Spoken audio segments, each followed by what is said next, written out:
That's how every lesson starts. Yeah. First thing is the heart opens, get connection. So I'm going to try and tape it, just me. You don't think you guys are being it at all. Because I'm going to just do the introduction, how I normally teach the introductory movement and standing and stretching. And maybe with kind of quiet conditions of other things not interrupting.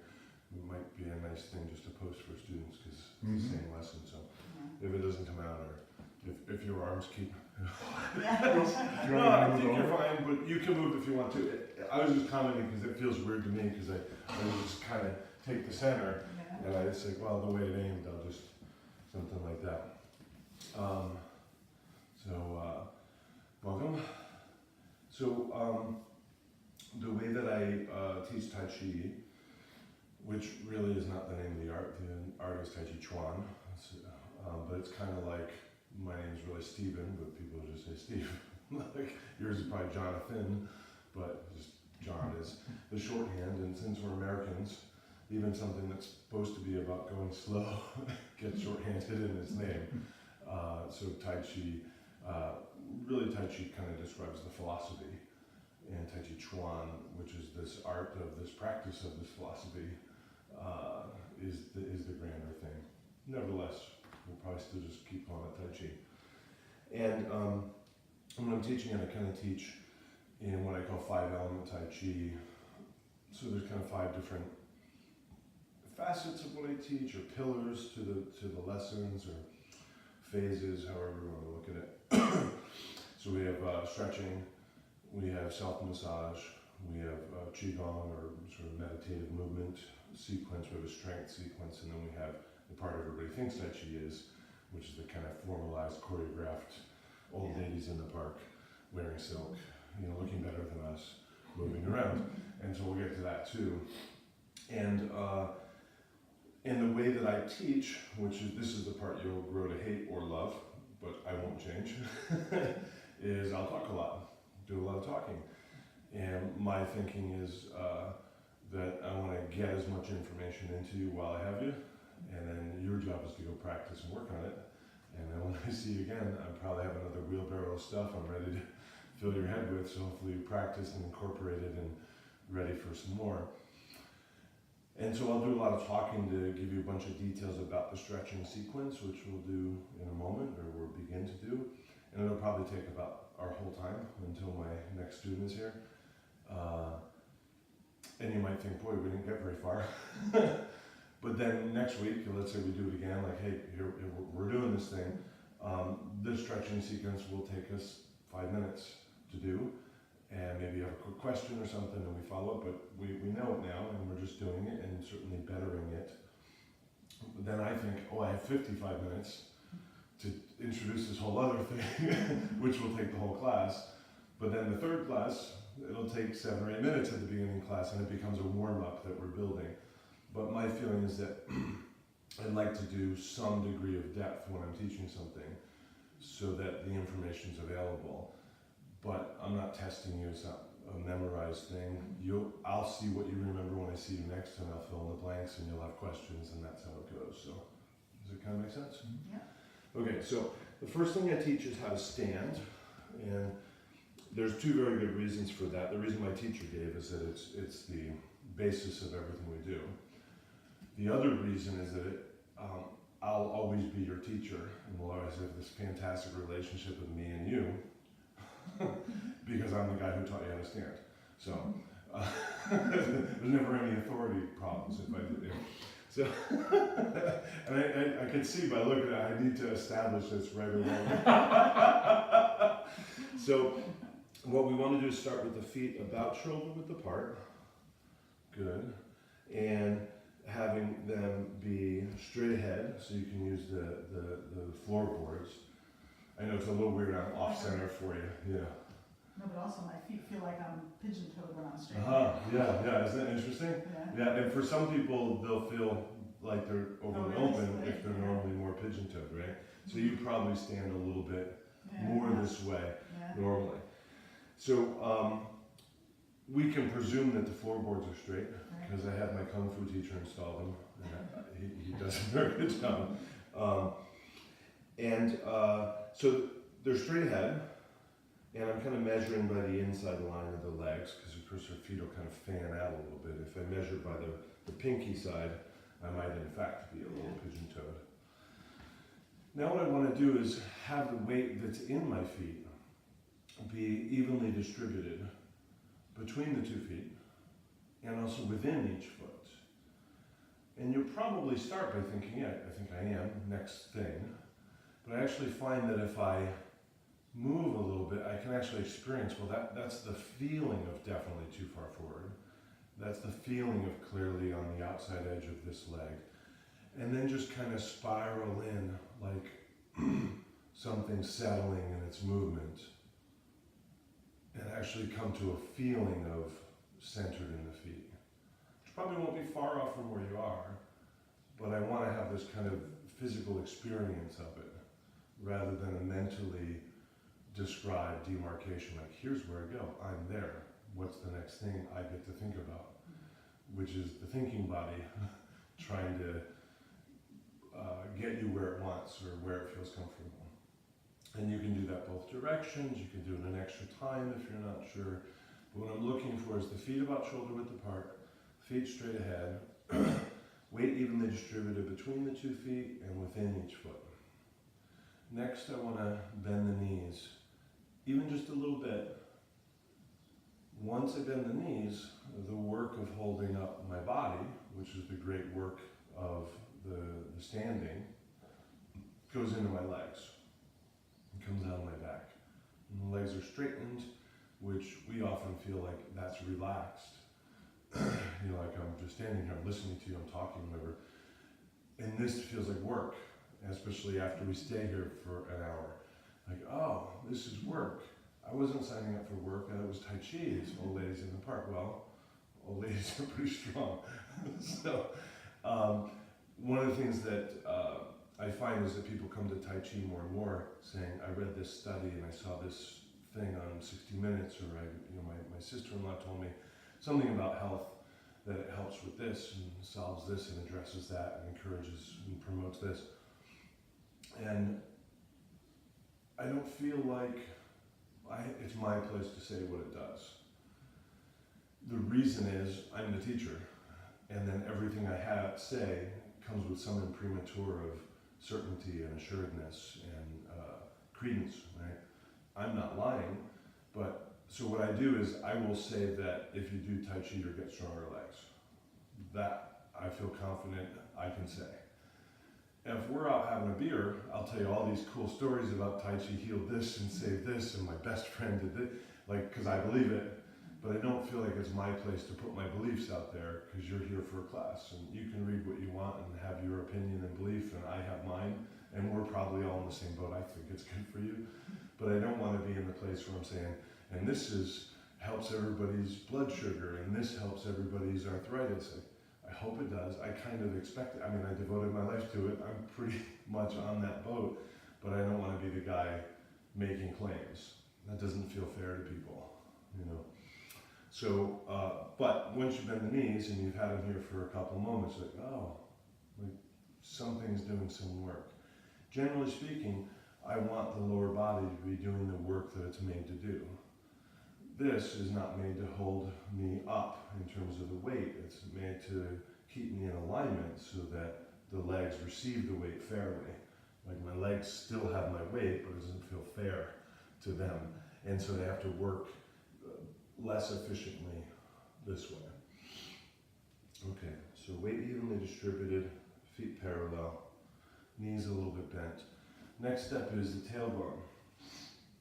So our tailbone is normally, let's say, about that shape, like a J maybe. And I want to let the tailbone sink. And when the tailbone sinks, it will, trying to do it to the camera too, when the tailbone sinks, it'll kind of slip forward a little bit at its tip, at the coccyx.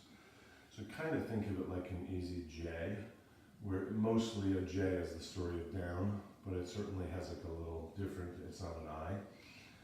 What I'm not doing is kind of pivoting like with the hips to like put things somewhere. So part of the challenge here is to have a place for it to feel comfortable releasing into, my feet, my knees, and then soften the buttocks, relax the pelvic floor, let the release happen. And my teacher would come around, so like that. And you could feel like, oh, it's firm. Oh, okay, it moved a little bit easily. And so I'll even sometimes, especially if I'm learning a new posture, just kind of, oh, okay, right, that's a little firm, and I want it to be, I mean, maybe in our lives, I'm like, I'd rather have it firm because of fitness, but in this case, it's not being used. And so this relaxation here also starts to relax us in our mind. We've developed in this region a whole lot of reasons to be here, right? And they're sort of shame and fear related reasons, like I don't want to, release too much there, I'll have an accident, and that may be true when you're very young and you're coming out of diapers or something, but at this point, maybe in a few years again it'll happen again, but at this point, why are you looking at me when you say right, for the video, and John. So it's really helpful for us to kind of get to the trust of, my body, if I release too much, then I get a signal like, okay, tighten a bit, head to the ladies' room. Yeah. That's fine. But we kind of keep it that way. It's a little bit like if you're driving and you have somebody doesn't brake fast enough or veers, and you kind of do this. And you might find yourself still here a few minutes later. It's like, well, why am I? Oh, if you think about it, I don't need that now. And in fact, it's deleterious to what I'm doing. And so the kind of releasing here and sort of trusting into it'll be supported, and then feeling that the tailbone starts to find its own place. Right? A lot of people will teach in these arts about putting the tailbone where you want it, and bending it, curling it, reaching it, tipping it. And then I'm actually asking those muscles to do a thing. And I'd really like to recognize that the natural state of the standing body will be the shape that we look for in Tai Chi. This will also tend to flatten the lower back a little bit, so you may kind of feel that here. So, feet shoulder width, feet forward, parallel, weight evenly distributed within between the feet, knees bent at least a little bit. Buttocks softened, pelvic floor released, feeling the tailbone begin to sink. Next, I want to feel like the rest of my spine is just vertical above my legs. So if you feel yourself a little bit of a list, or maybe a little bit of a sort of chest out, shoulders back, or maybe a little lean, let's see if you can find that lengthening in the spine. Next, shoulders are releasing, softening, melting, I like that as a term. And so if you kind of let the hands fall, you might find a little more freedom in the shoulders. The shoulders here will often decide, hey, let me help with what you're trying to do there. And this can be done, I certainly recognize that. But for now, I'm going to just try. Next, the head is suspended from a string. So we have this little bit of a lift, but that lift doesn't straighten my knees. It just sort of lengthens the spine. When we lift with this string, we should find that we kind of naturally find the horizon. So you can see here that I can see the horizon, but you could also see there's work involved. I'm straining my ass. I can see the horizon. So the key for me is the kind of natural finding of the horizon. And if we were to soften for me, please, one more. Nice. So this is where the string is. Your string was kind of here, meaning your neck coming into extension. Yeah. Yeah, that was actually quite nice. I'm going to adjust your neck is what we're changing. Relax. Nice, yeah. So the support was from about here. And you can imagine if that support was here, you'd be more this, or here, you'd be more this. Yeah, nice. Yeah, that looks really good. So an interesting thing, once we're standing this way, is that if I were to tell somebody standing this way, well, hey, do you notice how you feel shorter? I'm like, yeah, wow, I do. But if I had said, do you notice how when you stand properly, you feel taller? Yeah, I do. Because they kind of both feel true. And it's almost whichever one I said, you'll jump onto, yeah. And I think what it is like there's this sinking, but there's also this lengthening. So I may not actually be like measurably taller, because they kind of balance out, but I can feel both of those, that I'm settled into my legs, but I'm also lengthening through the spine. And I kind of create room in the joints of the spine. How's that feel? That's good, except for my back is really swayed, I think, so I feel weird there. Yeah. Are you finding like you're trying to push it into the right, I don't like know. get it there? I feel like it's like, I'm like this. Yeah. And I'm not getting, Yeah. I can feel tightness there. And it's interesting because you don't want to measure the straightness of the back, if we can say, by the skin on the back. Yeah. Because the musculature is different than what the spine is doing, right? And we all know the Right. spine has this S. Yeah. But then we kind of think, well, like, oh, I guess I'm in an S. Mm-hmm. No, like the Yeah. musculature is different and it's relatively straight. So, like good standing, we'll often kind of measure here, like, because that's a lot of space that I've created now, right?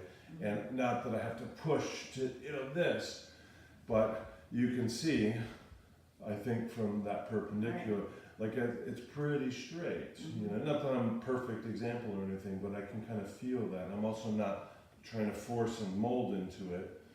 Right?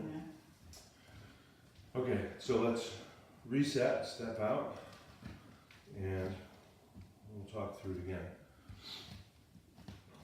So, feet about shoulder width, feet straight ahead, nice. Weight evenly distributed within and between the 2 feet, knees bent at least a little, buttocks soft, pelvic floor released, feel the tailbone start to sink, you slip forward a tiny bit, spine straight, shoulders releasing, melting, softening,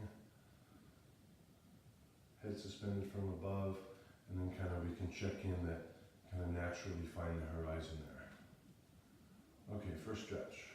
Flip the wrist up.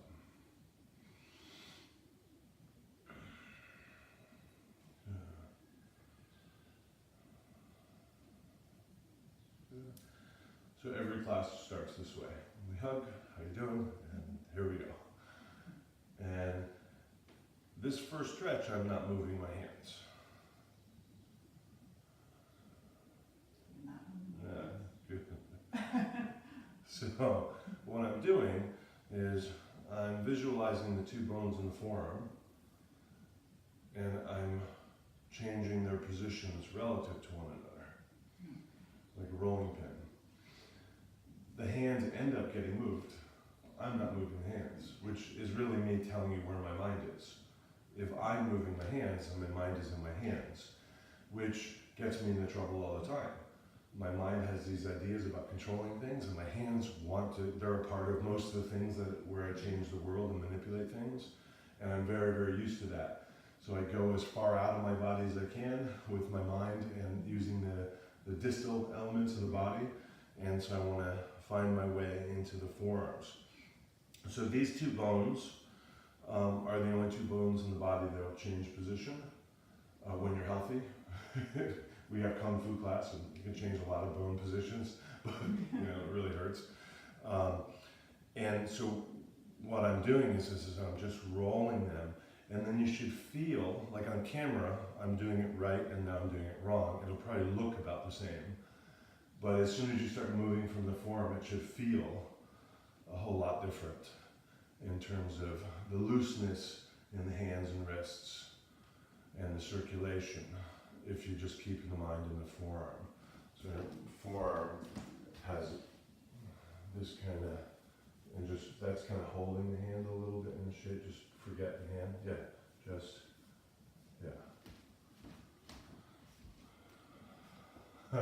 Now in addition, we have this, and they come out to the side, and then back to the front.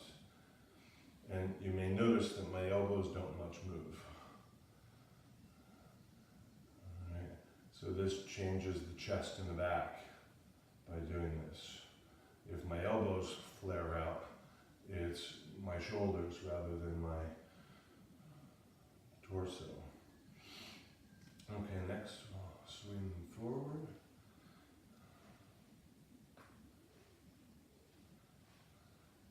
Fairly large, but I'm also not reaching. And then check in here as you're doing this. Is the weight shifting in your feet? Is it going to the front? Is it shifting to the back? Have your knees straightened? Back the other way. And we like to keep the feet where we put them, the knees where we put them, the weight where we left it. Right? Circle back the other way. Good. So when we started, we kind of put our feet and our knees and our tailbone, our spine, our shoulders, and then I used my Tai Chi voice. Excellent, everybody. Feel how the weight finds its way easily into the feet. And we're all joyous and blessed and aligned and centered. And you guys feel, I feel good. But now we have this slight challenge to staying where I was. This isn't a big challenge, but it's slight. But this is me practicing. Okay, I'm still practicing that standing, but it's got to look like it, it's in a breeze or something. And so I don't want to just kind of stretch the arms, stretch the shoulders, forget everything else. I'm still present in what I care about, which is my footwork, my leg work, if you will, my stance, and my structure and alignment over that stance. So it might look like, okay, now it's time for shoulders, chest, arms, whatever you want to do here, but it's always time for feet, posture, alignment, right? So we've done this forward and back, and then we're going to twist a little. And then ask yourself, have your knees moved? Is your weight shifting? The correct answer is no and no. The true answer is... The true answer is, oh my dear Lord. So you may notice that I'm kind of letting my elbows hang a little, so the shoulders have stayed relaxed, but I'm twisting from the shoulder girdle. And again, a little bit of a challenge now to my weight where I left it and my knees moving. If you can see my knees, even though I have a fair lot of movement, my foundation hasn't changed. I'm renovating the first floor of the cottage, but the foundation is the same one they put in. All right. And then I'm gonna reach up to stretch, and the knees haven't straightened. Release, reach out to a corner. The weight hasn't shifted. The knees haven't changed. Release a bit, stretch out. And here. Okay, so the stretching, there's 4 sections to the stretching. That's section 1, and I'll take us to the T. First 3 letters of teaching cannot be done without it, in my experience.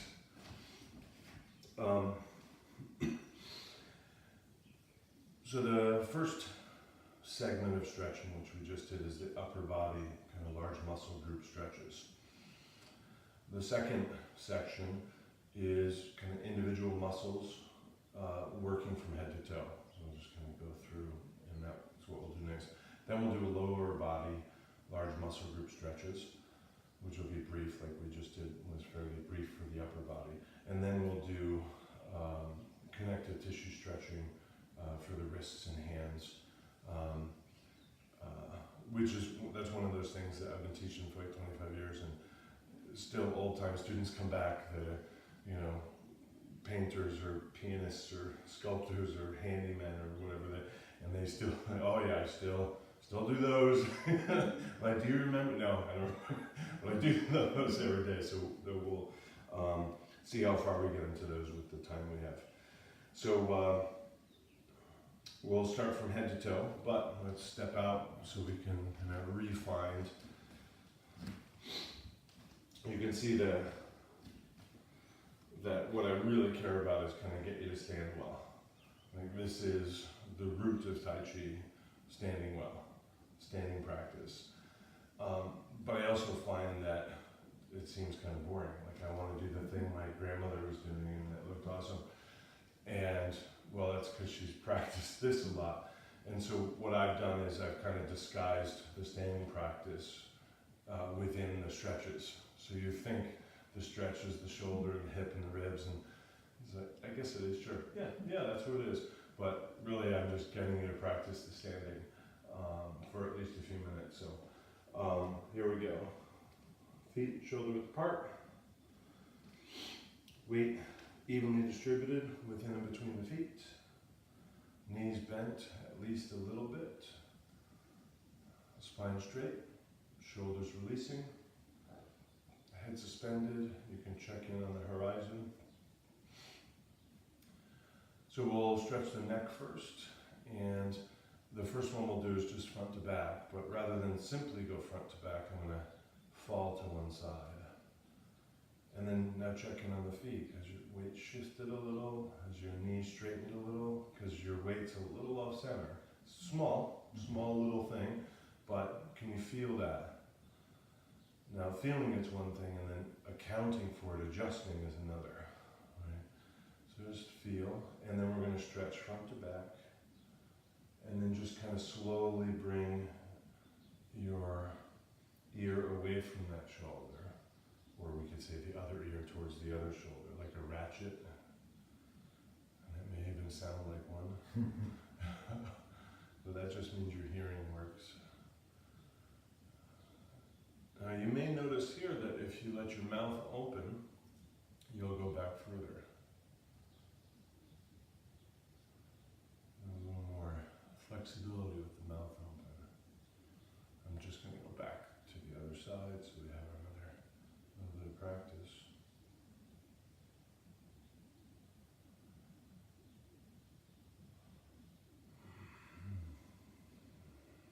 Nice. Good. So the next one we'll do is ear to shoulder. And again, rather than just here, I'm going to kind of ratchet it so more in profile it'll look like that. And I could have started back and gone forward for it. It doesn't make a difference. Forward is how I'm starting. Ear towards shoulder, ear towards shoulder, ear towards shoulder, and the chin slowly coming away from the chest.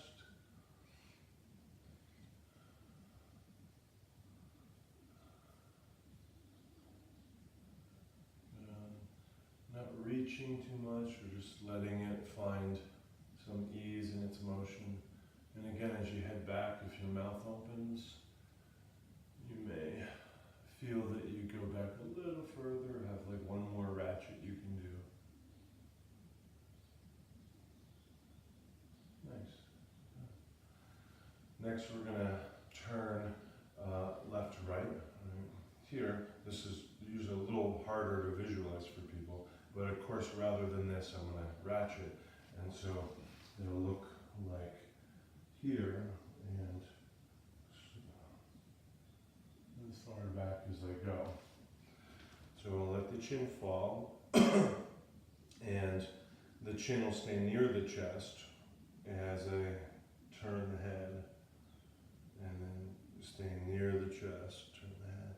Chin comes a tiny bit away, turn, and turn, a little bit further away.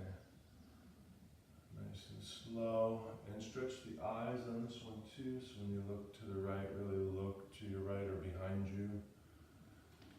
Have you straightened the knees? Have you shifted your weight? Is your tailbone starting to get tight in there with the butt tightening?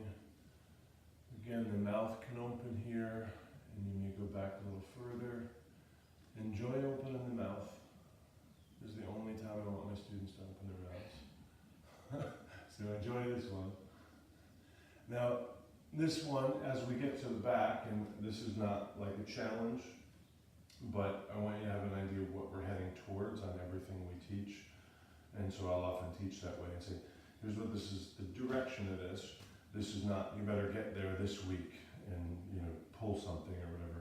But as I go back, and I'm stretching the eyes. The idea here is that eventually I'm looking at my heels. Here. You may not see them, and that's fine, but you can, in your mind, that helps you orient what the stretch is.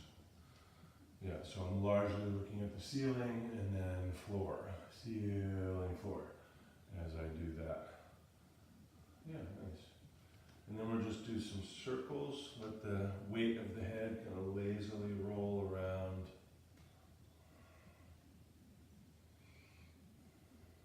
Good. Back the other direction.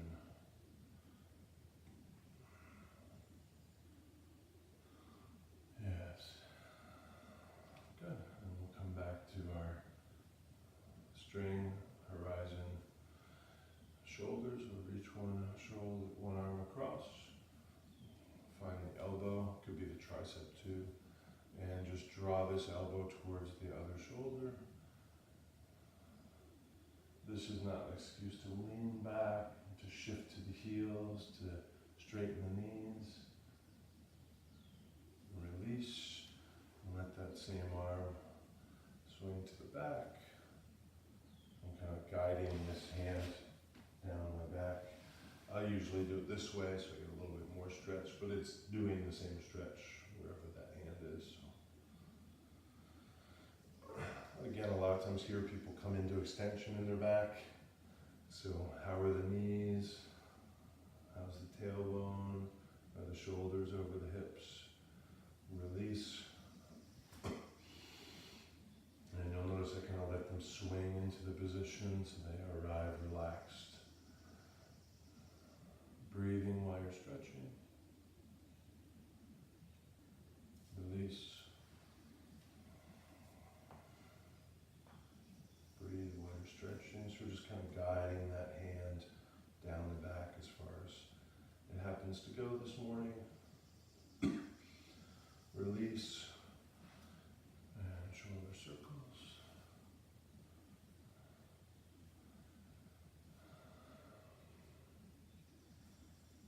Shoulder circles, still soft and loose in the shoulders, smooth.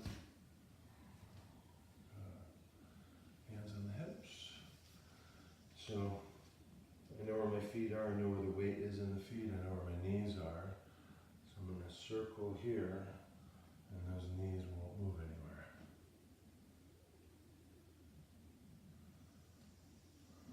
And I'm stretching the sides, the waist, the hips, the ribs, the organs.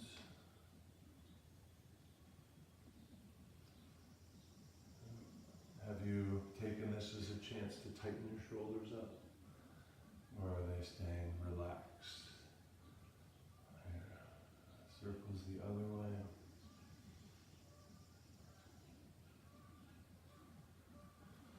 This time of morning you guys get to see the weird pattern on the window that's been there since we installed it. And I don't know why, because there wasn't like a sticker that shape that we took off. It just kind of has that pattern in the mornings. Good. And then we'll come back. So we're going to go down into lower body in a moment. So I just want to kind of mention that kind of a version of a working translation of what Tàijíquán is for me at this point is it's a practice of our consciousness, and the consciousness dancing with the rest of the being, perhaps animating it, working with it, harmonizing with it, whatever words work for you. So, you know, if I'm doing something that you might say, oh, that looks like Tai Chi, you know, from outside or the video of it or something, but I'm just thinking, I remember to buy eggs on the way home. You know, I keep forgetting eggs, it's been 2 days already. It's probably butter too. I'm not really doing Tai Chi. My consciousness is doing something else. Now, it doesn't mean I have to be like cramming for a test and just, you know, sort of angrily present either. But I want to invite the consciousness and give it cause to stay, give it something to do over and over and over. And so you'll notice, like even when we're stretching the shoulders, I'm talking about the knees and the feet. I want us to stay here in our alignment, in our stance. And even the stretching from neck to toe. The consciousness isn't asked to say, okay, neck stretches, then ankle stretches, and then, okay, elbow, and your consciousness doesn't really see a pattern, and so it has a little bit of a ADD kind of, ping-ponging around. The consciousness like, oh, neck, shoulder. Oh yeah, I get it. I kind of see I see what I'm doing. I'm settling down. Oh, okay. Maybe I'll be ready for Tai Chi in a minute. And so all of this, you could say, well, we're just stretching the body. I learn stretches. I play soccer. We have stretches. And that's fine. And chances are it's just stretching muscles. It's just stretching these parts of the body. And while sure we are doing that, really what I'm trying to do is give cause for the consciousness to stay present in the body, to fill the body, and to kind of settle into this relationship. And then, oh yeah, I am ready for Tai Chi. So that's the kind of thinking here. So we've done here, and usually we kind of do this when we get you a little dizzy, and then we're going to cross the feet like so. Nice, well done. Inhale up, kind of lengthen the spine, and then exhale down from the mouth, and this is going to stretch that rear hamstring. Exhale down.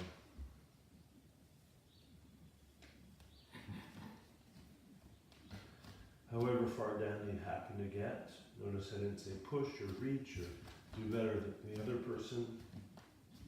And then you give a place to reach to besides down. While you are down here, breathe. You may notice you held the breath. And then when we come up, it's matched with the inhalation through the nose. So when you're ready, inhale through the nose to bring yourself up.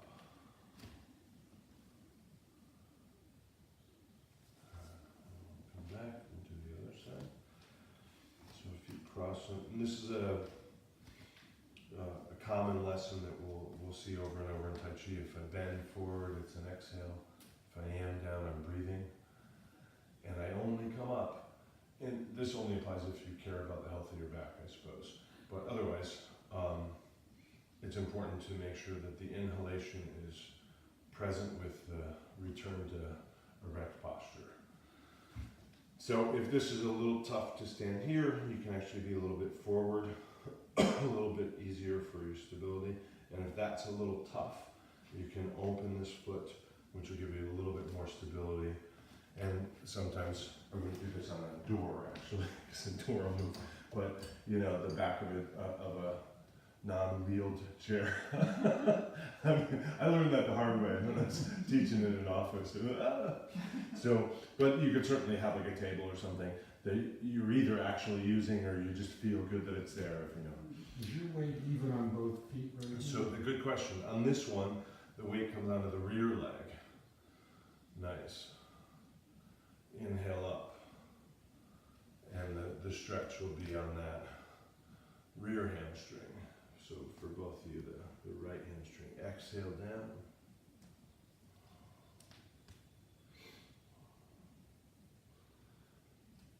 Breathe while you're down there. Inhale through the nose to come up. Okay. Feet together. Here. Good. So you probably know what the next stretch is because you've seen people do sport things. And so I'll just show you first. Please don't follow. Just circle. Right? So a couple of things I want to point out here. I'm not doing big circles. I'm not doing fast circles. That should be obvious if you watch me do it. Okay. And now the not so obvious part. So the big circles add shearing energy to the knees. I only came with one pair. And they don't like shearing energy. So big circles are out. Fast circles, nothing technically wrong, but doing anything fast can make it a little bit easier to mess it up. And they've consistently loved me. And I would like to return the favor and be as kind to them as I can, because, you know, I've seen old people and I see what happens. So, okay, so in that vein, the quality of my hands on the knees is not, you know, after a half marathon kind of, or a racquetball match kind of. It's not this quality. The quality of my hands is the same quality that you might have on your mother's cheek in hospice, you know, or an infant who maybe has a fever. It's that motherly, soft, connected, loving, present, listening quality, right? Like you can picture that gentle, like with the lady in hospice, you could even just bruise them, right? Touching somebody that's very elderly. It's just very, but it's warm and it's connected, it's interested, it's listening, it's soft, it's, you know, it's loving. So, how are you guys doing? Is there any good? Is there anything you need? Right? My goodness, I love you. Right? I mean, we're just going to do these slow, easy circles. We're not even going to watch tennis today. You know, like, you know. So the hands are just listening to the knees as we go in circles. Try and bring the feet together here. Good. And just soft circles, listening. So you should feel in the shoulders then, they can be relaxed as well because the hands aren't trying to bear your weight. So I'm just kind of putting these through their paces, circles, listening. And then notice, you know, is there a little sound there? Is there a little warmth there? Is there a little tightness or fear? You know, okay, and we'll inhale up. And again, you can see like what I'm interested there is the consciousness about it, not just did we stretch our knees. You know, he probably did walking in here and in the shower this morning. He's like, they got stretched. This is really more about the consciousness kind of coming through. So then we'll do the calves. So I'll shift to one leg. So let's say we'll shift to our left leg, which I'm mirroring, and then open the right leg. Shift on to the right leg. And then I'll just step this one out. Yeah, there you go. Kind of like a kickstand. So the stretch here is to notice that this knee is bent and my weight is on that rear leg.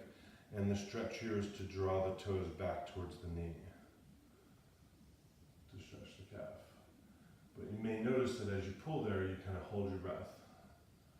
And people that hold their breath will tend to then become more present here and maybe even a little here.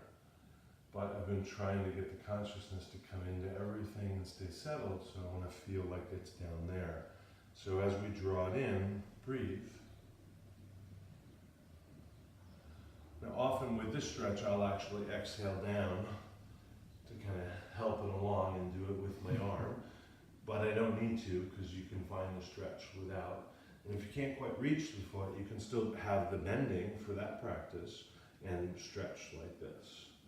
But this knee has to be straight to isolate the calf, right? So this doesn't help if I bend to reach. Okay, inhale, come on. Bring the feet. Step. This knee is bent. Exhale. And stretch.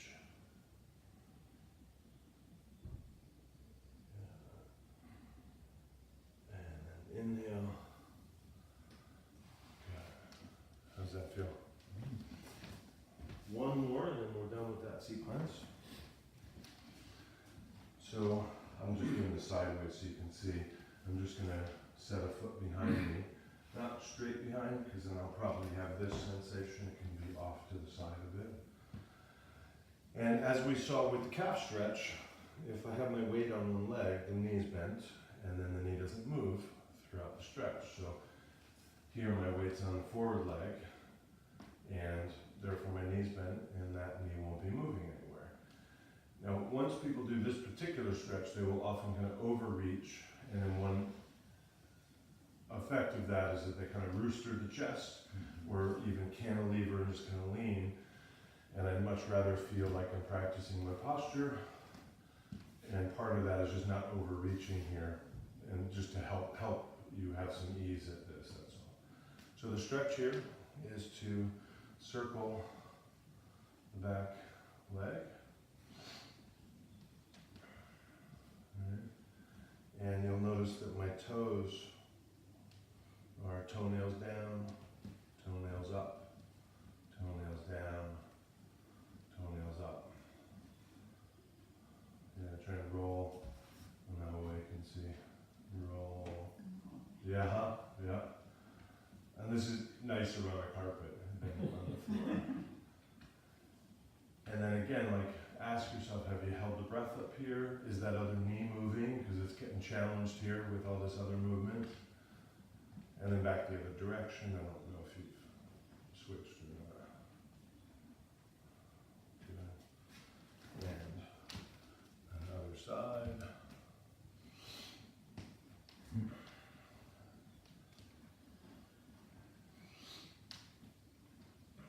Circles. So again, eyes on the horizon, breathing down into the lower center, shoulders releasing, feel the tailbone, feel that foundation knee. So this should be stretching the ankle, the toes, and the instep. And back the other way if you haven't.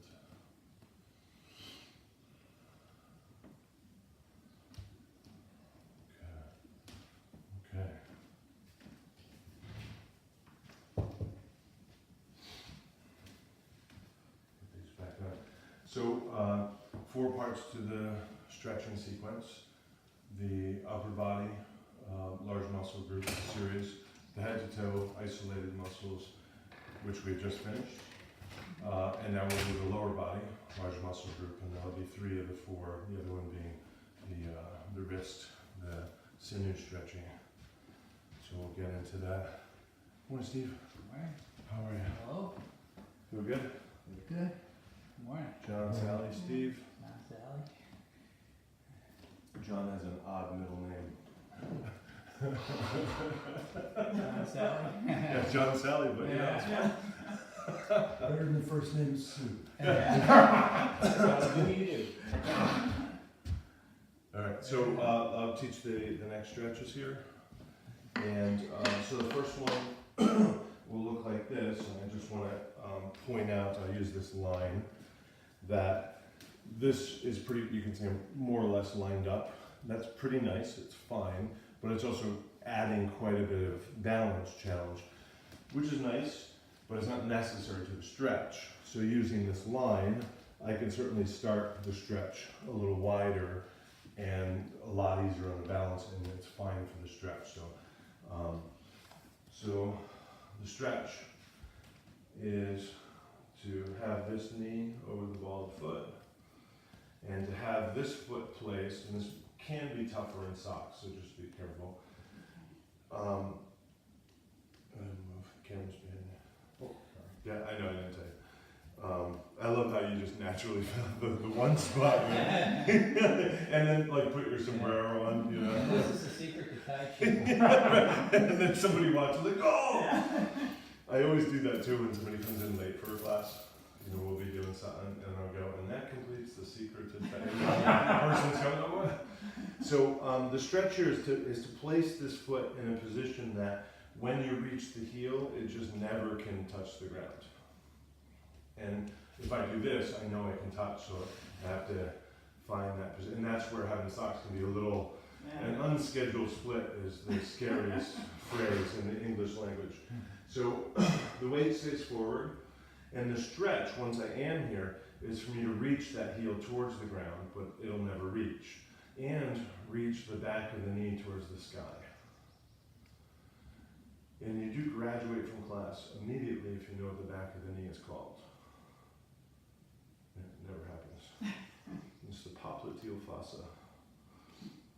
But I prefer to call it the knee pit, which is way more So the stretch is reaching the heel to the ground in the back of the knee, and then maintaining the posture, the breathing into the lower body. So the rest of my system doesn't become this, fighting what I'm doing. And then we'll switch to the other side. Yeah, nice. Stretching back. Yeah, nice, nice. Stretching back.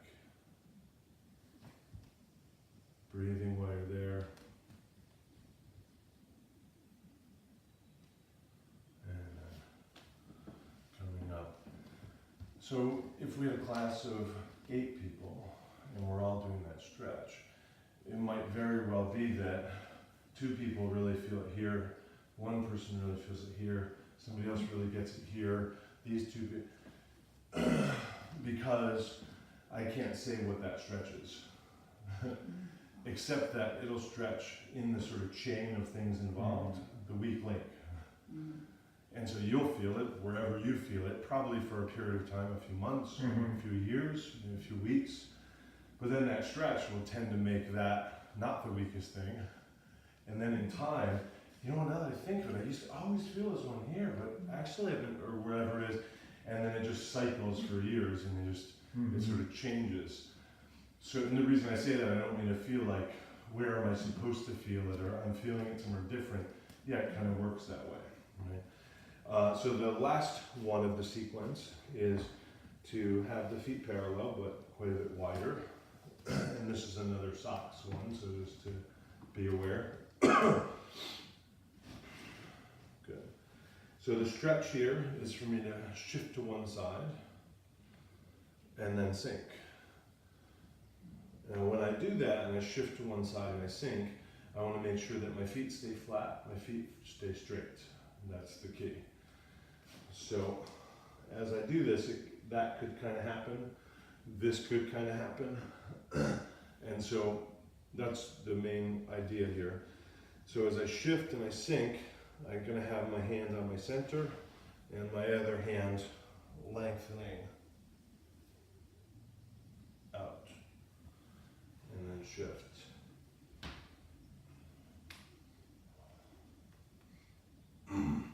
This is what Jay was talking about yesterday. Wanting to get the butt down to the ground and stretch. Okay, yeah.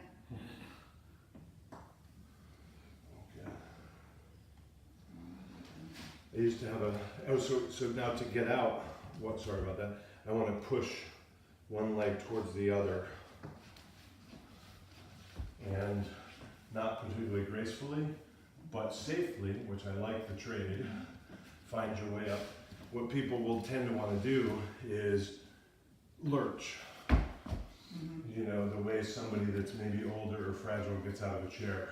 They kind of summon the will, and they have kind of a plan, and then they kind of have this, but that's where things fail, and they get strained or they get pulled or whatever happens. Plus you're putting a lot of like velocity into some movement, so if you miss, then you come out of some stability, right? So you'll see younger people just, okay, next, and it may not seem like a big deal, but to me,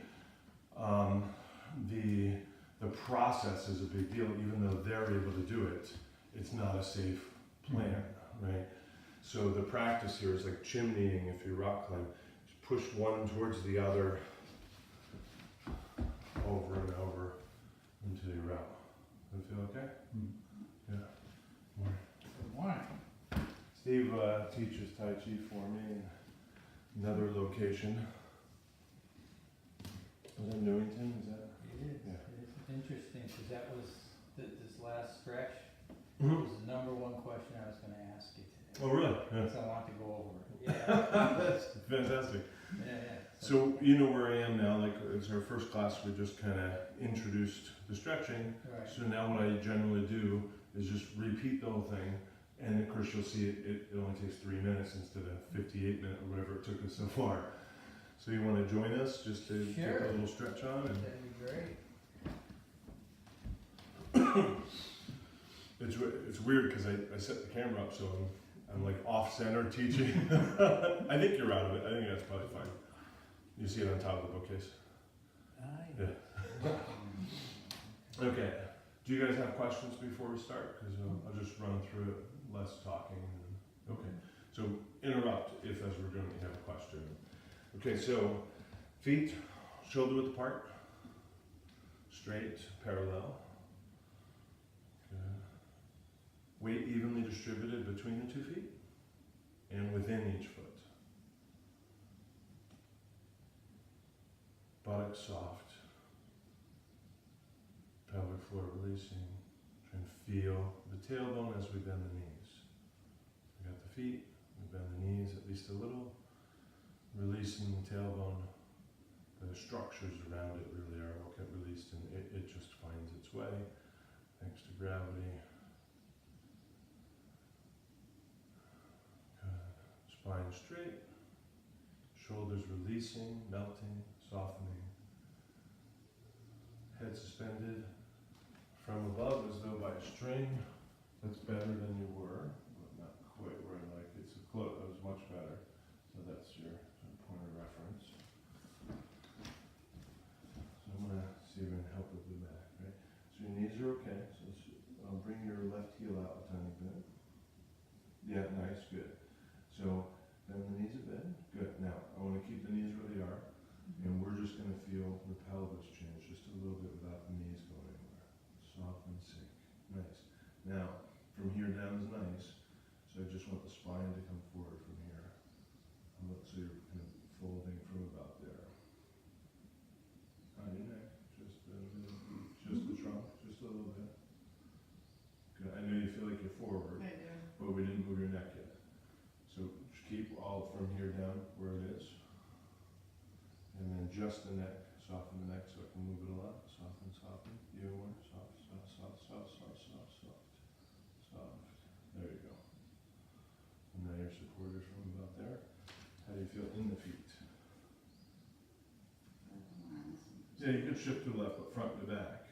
Yeah. Yeah, nice. Yeah, so that's a whole lot more Okay. aligned Yeah. now. Thank you. And you'll notice those corrections, they're all very small. Yeah. It wasn't like I just pushed and Right. they're very subtle. Okay. Thanks for the waiting there, that's good. So, wrists float up, forearms, elbows don't travel. But we open the hands to the outside and in. Good. Circles.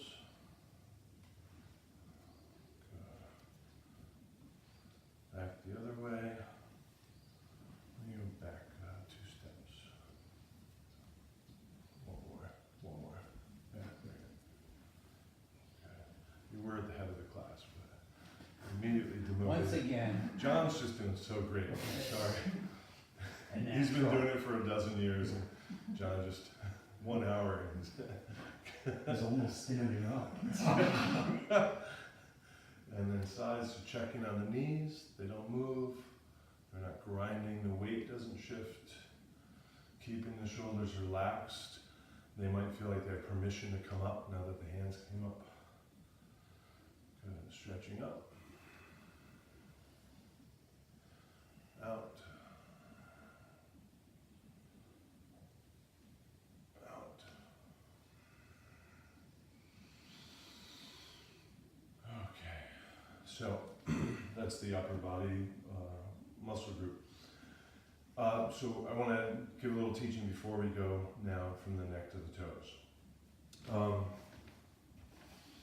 You know the teaching I need to do now? You know what's next? From the neck to the toe, would it be the? Like an overall teaching about how the stretches are done? There's baby geese are up there. I believe I do. Okay. So the stretching that we do coming up is what I call snooze alarm stretching. And I'm guessing since you guys came in at 5:30 in the morning, you aren't snooze alarm people, but you know what those sort of heathens are. So somebody will set their alarm for 5:30 every morning, and then they do this. and I don't know, 5:35, I guess, it buzzes again. And then they do this, and at 5:45. And at 5:50, they calculate shower, bus stop, maybe a quick shower, you know, and I can still make it to work or school or whatever. And you might know that person, and like, that's what you do every day for 7 years. Like, why don't you just set it for 5:50? Like, you know when you're gonna get up, and just sleep. And that kind of makes some sort of sense. But here's the logic that I see behind the snooze alarm. When that alarm goes off, there's a little jolt, and you know, hop out of bed like a fireman. You kind of picture that, hop out of bed and, you know, leap into your boots, and you're running, kind of an emergency. But when it goes off and I hit the snooze, what happens is the information comes into me that, hey, you're gonna have to be doing something, but not quite yet, it's cool. I just wanted to give you the heads up that soon there's stuff to be done. Gotta make oatmeal and whatever. But it's done now. It's totally cool. And then maybe the snooze alarm again. And there's this sort of pre-warning, like, hey, I got plans for you. It's not quite yet. You can just be lazy a little bit, and that's cool. But just kind of notice the birds are up and the lights change, and gonna be needing you to get a move on pretty soon. This is the way people treat their firstborn. Hey Jonah, I've made fresh muffins and the orange juice is pressed. You probably smell it, you might want to be getting up soon. And then you go up to Jonah's door and you're like, sweetheart, you almost up. Mommy's got some, you know, your favorite eggs and homemade sausage. Right? By your fourth kid. Just like, you know, yeah. Mindy, wake up, get down, you know, and the grab a granola bar, we're getting in the minivan, right? So it's a little different than that sort of loving, patient. I just let you know, we're starting to cook, and what, you know, you can relax. I got your food ready for lunch, and so there's this kind of pre-information, like, hey. So what I'm doing in all these stretches is saying to my body, hey, shoulder, I got some plans for you. Not just now, it's cool. But just, I was thinking about maybe doing some Tai Chi in a few minutes, and what I don't want to do is surprise you with, now! Right? Especially as we get older, I don't want to surprise myself with, okay, now we need to do this. Yeah. Right? So this kind of empathetic, kind of checking in with all the parts, like, hey, you know, probably gonna be asking to do a few things, and certainly don't want to just spring it on you, but you know, maybe you can start thinking about being ready for when I ask you to do this. So the reason I call it snooze alarm stretching is that each of these stretches that we do, when we think of the term stretch, we think find the edge and then stretch, like 101% of the range of motion, or the strength, or the reach, or the whatever. When I'm doing snooze alarm stretching, I'm doing 65, 75, maybe 80, something like that-ish percent of any given thing. So I know I can stretch this a lot more. That's not what I'm doing now. It's not the buzzer in the firehouse and all the fire people leap and they rush to put the blaze out, kind of an emergency. It's just, hey buddy, pretty soon, clearly now you're not really doing all you can do, but you're kind of half awake, tuning into, becoming aware. And so each of these stretches, I'm not doing this. I'm just 60, 70, 75, something like that. I'm not even specific, but it's something. Now, once I've learned all the stretches, I could certainly, once I'm warmed up, maybe later in the day or after you practice Tai Chi, you can take any of these stretches and you've learned them well and actually find your limit and, you know, find your range of, that's fine. But for here, everything we do is snooze alarm. That make sense? Okay. So, well, neck, let it fall to the side, front to back. I guess people probably have snooze alarms that they don't physically touch now, right? You probably just talk to it. You can probably swear to it, like, depending on like how many swears you use. It probably, you know, it's 3 minutes or 10 minutes later or something. It probably can tell by your voice. Alexa, 5 more minutes. Yeah. If you swear too much, it'll punish. Yeah. There's I did read about, I think, some snooze alarm. I guess it's kind of like a robot with a computer or something. I don't know, like kind of Roomba-like or what, you Yeah, know. it rolls off the Yeah, it rolls around. Oh, Yeah, So you have to like get up and get it, and so you're physically moving and trying to solve a puzzle, you know. And then I think there's one that's kind of a puzzle, where in order to turn it off, you have to, like, I don't know if it's a math thing or like some kind of a spatial reasoning something, and you have to solve some kind of thing for it to shut off. Which I think is great. Yeah. And then looking left to right, we've done ear to shoulder, way down front to back, letting the mouth hang open if you like on your way back.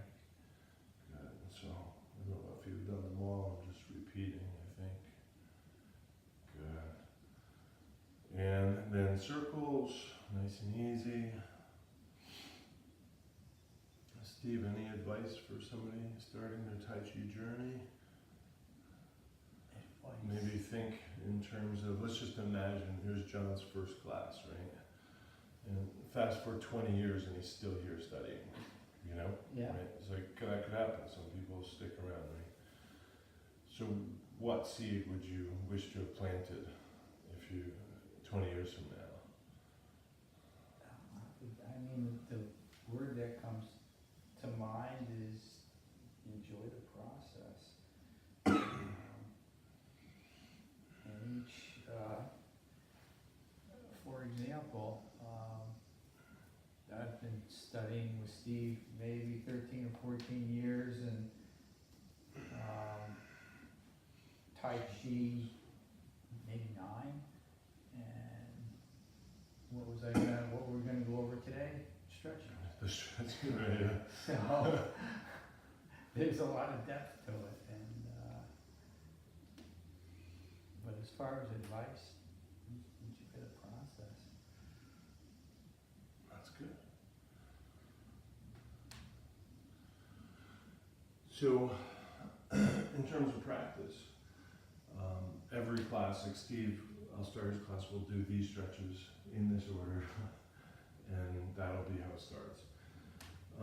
So if you start studying Tai Chi with me, I'll just do this every time, and you'll just slowly learn it at your pace. No test, no hurry. But in terms of practice, if you happen to remember this one before you remember the neck, it's fine. You can do this one. You can just do the ones you remember.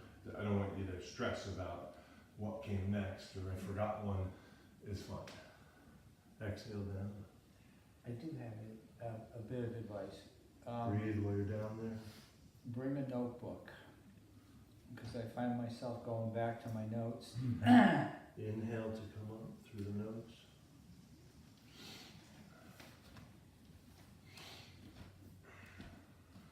Yeah, I'm a big fan of the notebook.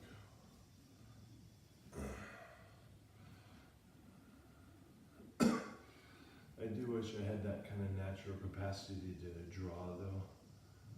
You know, I've often looked at other people in class who draw, and their notes are kind of drawings of things that happened, Where am I feeling which this? really makes sense. What's that? Where am I feeling this when I'm right? In the right hamstring. Right hamstring. Inhale through the nose. And were you getting it there a little bit? Yeah. Yeah, good, nice. Do we do both sides? I think we did both. I'm going to do one more. I'm in the position. I had to do all 3 hamstrings. If you like ham, you know, you got a little extra ham, please. Maybe that third one is the pineapple stretch. Circles, remember the quality of the hands here. Soft, listening, connected, loving, gentle, checking in, present. Circles the other way, slow circles, small circles. Breathing while you're down here. Inhale to come up. Good.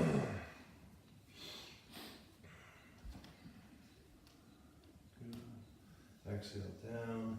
You'll notice when I do this, I often have my free hand on the knee, but again, no weight. I'm just listening, checking in since I can reach it. Breathe while you're down here.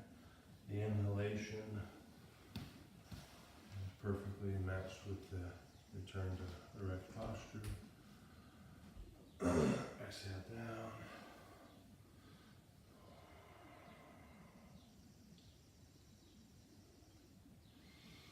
Inhale through the nose. Good. And so 1 foot back. Feel that front knee. Feel the posture. Horizon, shoulders, breathing down to your lower center. In through the nose, out through the mouth. How's the pace? Remember we were talking about pace the other day? Yeah. Feel okay for Yeah. him?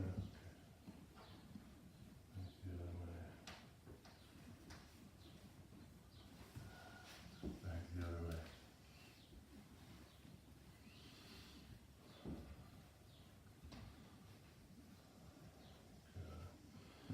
Good. And remember, if they're a little bit wider, you have a little bit less balance challenge, but no different stretch really.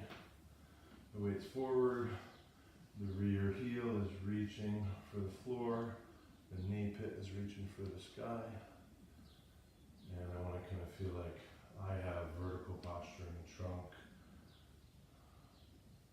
and we won't see any movement in this, but I, in my mind, and I feel it in my body, am reaching with both of those things throughout.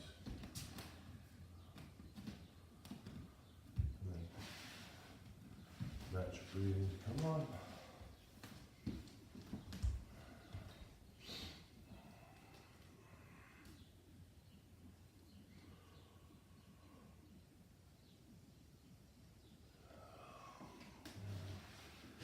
Side to side.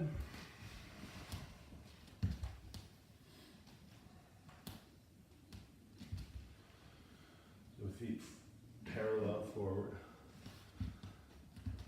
Left foot straight. Yeah, there we go. Shift and sink. And this is me reaching my mind here. And my other hand is bringing my breath here, remembering my center. And then, yeah, that's nice, John, good. It's flexible. Okay. I think that's about our time. Thanks for joining in, and good advice, Steve.